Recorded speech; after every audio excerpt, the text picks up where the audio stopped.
नागौर के सांसद हनुमान बेनीवाल के घर का घेराव करेंगे। क्यों भाई? नागौर के सांसद ने कुछ गलत कहा है? पहली बार ये ढंग की जगह भिड़े हैं और 8 तारीख को इनको बताएंगे हम ये बात। एक दलित सांसद रामजीलाल सोमन के घर के ऊपर हमला करना, जो राज सिंह शेखावत उन्होंने ऐलान किया कि हम बता देंगे हमारी तलवारों में वो जंग नहीं लगा, हमारी कटारें वो धार लगी हुई हैं, तो हमारे हथियारों के अंदर जंग थोड़ी लग गया। क्या करनी सेना ये चाहती है कि हनुमान जी वही बोले जो हम चाहते हैं? तो इनके ही एक समाज के बड़े नेता जो उदयपुर वाटी से पूर्व विधायक रहे, गुड्डा राजेंद्र गुड्डा मंत्री रहे, उन्होंने दिया ना बयान, करो ना ये उनके घर का घेराव। तो अगर किसी राजपूत राजा ने किसी दासी की बेटी को भी अगर मुगल लोगों के साथ, मुगल राजा के साथ शादी की, तो वो भी कितना गलत है। जब कोई अच्छाई की बात आती है कि किसी राजा ने बहुत बड़ा युद्ध किया, ये कर दिया, तब ये बहुत खुश होते हैं। और जब कोई इनके राजा के द्वारा कोई गलत काम जो अब दिख रहा है, उस टाइम ये सही मानते थे कि उसको इन लोगों को राज करना था, लेकिन अब वो बातें सामने आती हैं तो उनको इस बात की पीड़ा पहुंचती। देखो, ये करणी सेना का कोई पहला मामला नहीं है। इन्होंने आज भी वो जो पहले क्या इनकी आदत नहीं जा रही अभी तक, या आज भी इस लोकतंत्र के अंदर राजतंत्र चलाना चाहते हैं। करणी सेना ने ऐलान किया कि वो 8 तारीख को, आने वाली 8 तारीख को वो नागौर में एक महासम्मेलन करेंगे। क्या ये एक महासम्मेलन है या कोई दबाव सम्मेलन के रूप में? देखो, ये करणी सेना का कोई पहला मामला नहीं है। इन्होंने आज भी वो जो पहले क्या इनकी आदत नहीं जा रही अभी तक, या आज भी इस लोकतंत्र के अंदर राजतंत्र चलाना चाहते हैं। पहले कुछ दिनों पहले यूपी के अंदर एक दलित सांसद रामजीलाल सोमन के घर के ऊपर हमला करना, और कोई भी किसी भी तरह का बयान हो तो ये लोग उस पर राजतंत्र के तरीके से, जैसे राजा के खिलाफ कोई बयान दिया हो उस तरीके से उस पर हमला करने की एक तैयारी करते हैं। अभी 8 तारीख को इन लोगों ने ऐलान किया कि हम नागौर के अंदर, अभी ये धर्म सभा की बात कर रहे हैं। जब पहले बार इनका जो बयान आया तो उन बयान में ये था कि हम नागौर के सांसद हनुमान बेनीवाल के घर का घेराव करेंगे। क्यों भाई? नागौर के सांसद ने कुछ गलत कहा है? जो इतिहास में लिखा वही कहा है। और हम किसी नेता और किसी पार्टी के साथ नहीं है। यह सामाजिक मुद्दा, हमारे समाज के कोई भी नेता, चाहे वो किसी भी राजनीतिक पार्टी से जुड़ा हो, चाहे वो सामाजिक कार्यों में अग्रणी हो, उनके खिलाफ किसी के द्वारा अगर उनको हानि पहुंचाने का काम करेगी तो तेजा सेना उन सबसे पहले सामने आके खड़ी। इस बयान पे सबसे पहले रुख तेजा सेना का सामने आया कि सामाजिक रूप से अगर द्वेष फैलाने की बात की जाएगी तो आमना सामना होगा। आमना सामना विचारों से होगा, फिर चाहे करणी सेना जो अपने तरीके जानती है उस तरीके से होगा। अब 8 तारीख को आपने भी ऐलान कर दिया है, तो क्या ये उनको चेतावनी है कि भाई आप जिस तरीके से समझ सकते हैं उस तरीके से समझाने के लिए हम तैयार हैं? देखो, जाट कौम किसान कौम से आने वाली कौम है। हम ये नहीं चाहते कि राजस्थान का सामाजिक सौहार्द बिगड़े, इनकी फिजाओं में कोई जहर घोले, वो हम बर्दाश्त नहीं कर सकते। जो हमने 8 तारीख का ऐलान किया है वो करणी सेना को, जो राज सिंह शेखावत उन्होंने ऐलान किया कि हम बता देंगे हमारी तलवारों में वो जंग नहीं लगा, हमारी कटारें वो धार लगी हुई हैं, तो हमारे हथियारों के अंदर जंग थोड़ी लग गया। हमने कभी यह नहीं कहा कि हमारे हथियार वो हमने रख दिए, हमारे ये जब करणी सेना किसी पे हमला करने की कोशिश करती है तो इन्होंने एक तरीके से हिंसात्मक तरीके से इन्होंने उस आंदोलन को बनाने की कोशिश की है।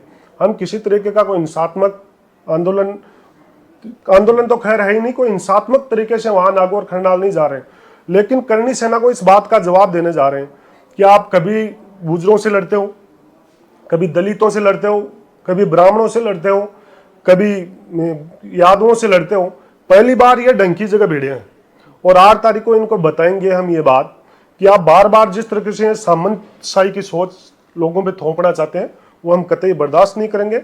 8 तारीख को हम खरनाल जा रहे हैं। हो सकता है ये लोग प्रोग्राम कैंसिल भी कर दें, अभी इनका कोई स्थायी नहीं है। आप इस तरीके के इवेंट्स हो रहे हैं, इसमें आप सरकार की क्या भूमिका देखते हैं? क्या सरकार ऐसे प्रोग्रामों को, इवेंट्स को प्रमोट करती है? क्योंकि ये तो जाति द्वेषता फैल सकती है, इसमें माहौल बिगड़ सकता है, कानून व्यवस्था बिगड़ सकती है, तो सरकार को ऐसे प्रोग्रामों की अनुमति देनी चाहिए आपके हिसाब से? देखो, ये कोई प्रोग्राम नहीं और अनुमति लेके कोई कार्यक्रम नहीं हो रहा है, लेकिन सरकार को ऐसा लग रहा होगा क्योंकि ये करणी सेना की तो आदत है बार बार, आप लोगों ने भी देखा, हमने भी देखा है, कहीं कोई फिल्म आती है तो उसका विरोध कर देते हैं, और कभी कोई नेता कोई बयान देता है तो उसका विरोध कर देते हैं।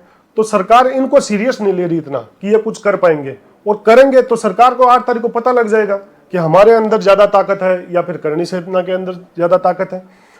कुछ लोग हैं जो माहौल खराब करना चाहते हैं। हम सारे समाज को कोई टारगेट नहीं कर रहे कि भाई पूरा समाज इसके अंदर दोषी है, लेकिन जो लोग ये चाहते हैं कि हम सामंतशाही सोच के साथ अगर किसी लोगों को दबाने की तैयारी करके वहां आ रहे हैं तो उनको मुंह की खानी पड़ेगी। एक तरीके से अगर देखा जाए उस बयान को जिस तरीके से सोशल मीडिया पे लिया जा रहा है, उसमें महाराणा प्रताप का जिक्र हुआ, भगत सिंह का जिक्र हुआ और महाराजा सूरजमल का भी जिक्र हुआ, तो कहीं ऐसे लगता नहीं है कि हनुमान बेनीवाल ने टारगेट कर कि समाज को लेकर बोला है? लेकिन क्या करनी सेना ये चाहती है कि हनुमान जी वही बोले जो हम चाहते हैं? देखो, हनुमान जी ने कोई राजपूत समाज को कोई टारगेट नहीं किया। पहली बात, उन्होंने किसी समाज का नाम भी नहीं लिया। उन्होंने साधारण भाषा में एक ऐतिहासिक तथ्य को बताया था। अगर उनके मन के अंदर ऐसी भावना होती है एक समाज के खिलाफ, तो कल महाराणा प्रताप जी की जयंती थी, उन्होंने अपने सोशल मीडिया के माध्यम से उनके पोस्ट शेयर भी किए। उनके अंदर अगर उनकी भावना अगर ये होती कि मेरे उन समाज के साथ सामाजिक द्वेषता है, तो राजपूतों के बहुत से कांड हुए हैं, उनके अंदर हनुमान जी ने आगे आके भूमिका निभाई है। उस दिन यह समाज कहाँ था? उस दिन करनी सेना कहीं बोलने वाली नहीं थी। कई बार अगर इनको ऐसा लगता कि हनुमान जी ने ऐसा किया और हम करते हैं, तो इनके ही एक समाज के बड़े नेता जो उदयपुर वाटी से पूर्व विधायक रहे, गुड्डा, राजेंद्र गुड्डा मंत्री रहे, उन्होंने दिया ना बयान, करो ना ये उनके घर का घेराव।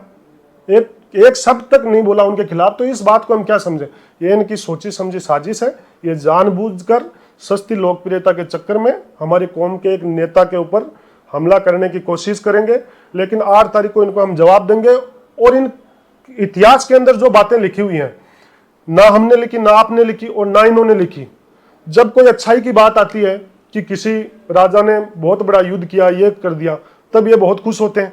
और जब कोई इनके राजा के द्वारा कोई गलत काम जो अब दिख रहा है, उस टाइम ये सही मानते थे कि उसको इन लोगों को राज करना था, लेकिन अब वो बातें सामने आती हैं तो उनको इस बात की पीड़ा पहुंचती है। हाँ, राजेंद्र गुड्डा ने तो कहा है कि औरंगजेब है वो जयपुर राज परिवार का फूफा जी हैं, महाराणा प्रताप को हराने के लिए सबसे आगे इन्हीं ठाकरों को ने आगे अगुवाई की है, उनकी वजह से वो बेचारे जंगलों में घूमते रहे, उनके खिलाफ इनका कोई एक्शन नहीं आया। ये कैसे देखते हैं कि समाज का नेता है इसलिए उनको छोड़ दिया, और ये दूसरे समाज के हैं, इन्होंने बयान दिया तो इनके खिलाफ आक्रोश है? वो इनके समाज के नेता और उन्होंने बिल्कुल सही कहा है, सच कहा है, तभी ये चुपचाप बैठे।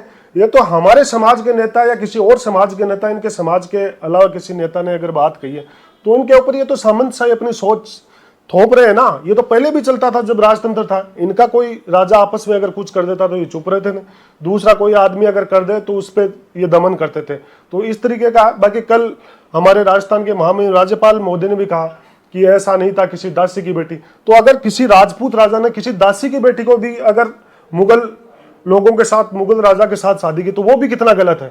अगर वो दासी तो कहीं ना कहीं वो दोष राज परिवार पे, हाँ, वो राज परिवार ही तो दोषी है। फिर एक बयान हो रहा था कि वो जोधाबाई नहीं थी, वो हरकाबाई थी। तो थी तो सही, कोई ना कोई इतिहास में लिखा हुआ तो है, कुछ तो था।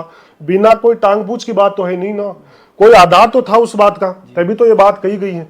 तो इन लोगों का कोई लॉजिक नहीं है, ना इन लोगों का कोई जनाधार है। वैसे इनको बस एक हुजूम इकट्ठा करके कभी कहीं आके अपनी मेन मकसद इनका ये है कि हमारी सामंतशाही सोच है वो जिंदा रहे।